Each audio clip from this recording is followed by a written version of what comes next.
Hey Earthquakes fans, I'm Danielle Slayton alongside Chris Dangerfield, and we're going to take a look back to the Toronto FC San Jose Earthquakes 1-1 result on Saturday. A really good start to the game by the Earthquakes. What's your assessment, especially of that first half? Well, Michael Starry, coach, said that it was the best 45 minutes he's seen from the team.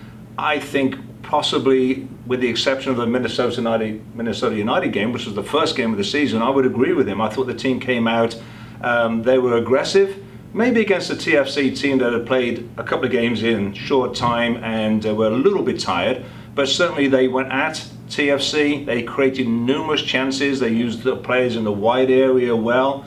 Vako got on the ball, the team created numerous chances and had a number of set pieces as well, especially corner kicks, which that will imply that you're pressing and having the majority of the possession because you're in their half of the field. So yes, it was a very good 45. Yeah, the Earthquakes were certainly on the front foot, I thought. The bad news for them is that they didn't take advantage of it and they didn't finish their chances. But I do think that the Quakes are starting to string together passages where the possession is better and more dynamic in attack. So kudos goes to the first 45. So what was the reason for some of that success in the first 45 minutes, Danger? Well, from a formation perspective, TFC came out with a 4-4-2 diamond, and the Quakes had their 4-2-3-1 formation. Now, in a diamond, it's going to be a lot more. It's going to be a lot more narrow in the middle of the park. They're trying to put numbers around the ball in the center.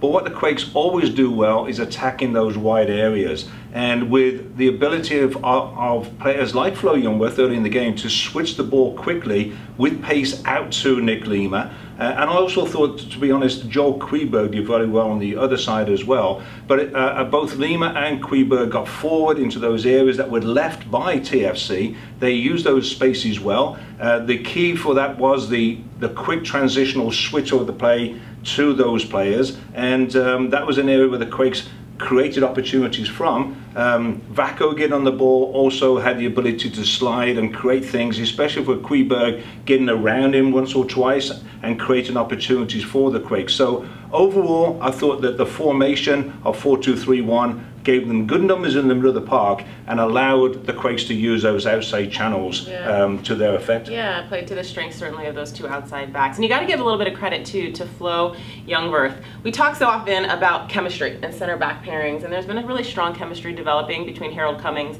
and Guram Kashia. But for Flo to step into a center back position where he hasn't played quite as much this season, albeit having some familiarity in that role, I thought he did well. He brought his presence. He played and helped set play out of that back line as well. So good job by Flo Youngworth to step in at the center back position. So let's take a look at the two goals that were scored in this game. Let's first start with the goal that Toronto FC scored. What's your assessment and breakdown of that play? Well, I think that the issue on this goal started with the substitutions that TFC made. They brought in Javinko, they brought in a very, very good right back in the Dutch international Van der Wiel on the right-hand side. And I don't think the Earthquakes defensively adjusted to those substitutions. They didn't know where Javinko was. They were still sitting back trying to mark Jordan Hamilton, who wasn't on the field anymore. And I think Joel Queberg was getting a little bit tired at that point, and they brought a dynamic right back on the right-hand side in Van der Wiel. So the goal itself was a really good goal, to be honest, and it was well worked. Javinko got on the ball. Early in the game, he showed his quality, the pace of the ball into the run of Queberg. He didn't have to break his stride. His first touch of the game, by the way, is a wonderful ball across. Flo just misses it. Nick Lima sleeping a little bit on the outside, maybe, but for me, it was a goal that was well created by TFC. But if there is a problem, it was that the Quakes didn't adjust to those substitutions quick enough. So Danielle, let's talk a little bit about the Quakes goal, because for me it was surprising, because at that point Greg Vanney had changed things to three at the back, wing backs, and they looked very comfortable. And suddenly a goal out of nothing, but well taken by Chris Wondolowski. Yeah, kudos goes to Chris Wondolowski for getting goal number 141 on the night. But it's a little bit more than that. You've got to give credit to Nick Lima and his vision playing the ball in, and Chris Wondolowski, who is not known for his pace, but has the ability to use that speed to to put himself in the right position, take quality touches, and not only just get that shot on target initially, but have the savvy finish that is required to put it actually in the back of the net. I liked the fact that he came off the bench and brought energy. I think Danny Houston, though he, for me, is still the number 9 for the Earthquakes, didn't get enough touches. The Earthquakes have to find a way to bring him into the game more. If you're Greg Vanney, and we're talking about the Quakes goal, has to be a very different, disappointing goal to give up, because they were in control of the game and gave away a sloppy goal. Well taken by Wando, once again. Yeah, so for me,